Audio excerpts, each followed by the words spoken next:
উঠতে একটু দেরি হয়ে গেলে মুশকিলে পড়ে যায়, কোনটা কাজ আগে করবো আর কোনটা কাজ পরে করব। এই দেখো কাপড় টাপড় ছেড়ে এই দেখো আমি এখন গোপুসোনার কাছে চলে এসেছি। গোপুসোনাকে জাগিয়ে ঘর টর মুছে ভোগ টোগ লাগিয়ে এই দেখো এখন মেয়ে যাচ্ছে গানের ক্লাসে। ও তো যাই হোক চলে গেল, তারপরে আমার বাকি কাজগুলো হয়ে গেল, ঘর মুছা, কাপড় কাচা, বাসন ধোয়া। তারপরে আমি পিলারে জল দিতে বসেছি, কারণ হচ্ছে রাজমিস্ত্রি দ্বারা আসবে না। তার মধ্যে ছেলেও উঠে গেছে, আর এই দেখো ও খাবে না বলে কত রকমের বায়না। তার মধ্যে আমি নিচে রান্না করতে চলে এসেছি, রান্নার ফাঁকে ফাঁকে ছেলেকেও স্নান করানো হয়ে গেল। এই দেখো রান্না প্রায় কমপ্লিটের দিকে, কারণ হচ্ছে রান্নার একটু বেশি ছিল রবিবার বলে, কারণ মাছ মাংস দুটোই করতে হয়েছিল। এই দেখো আমার সান্ধান কমপ্লিট হয়ে গেছে, এখন আমি যাবো ঠাকুর ঘরে পুজো দিতে। আর আমার ছেলেকে দেখো আয়নার সামনে দাঁড়িয়েও মুখ কেমন করছে, ও লিপস্টিক দিয়ে গোটা আয়নাটা ঘিন্নিয়ে দিয়েছে। এই দেখো আমি ঠাকুর ঘরে চলে এসেছিলাম, পুজো দেওয়া হয়ে গেল।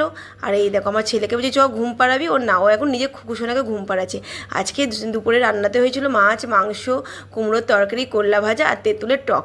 এই দেখো এখন আমি ছেলেকে ঘুম পাড়াচ্ছি।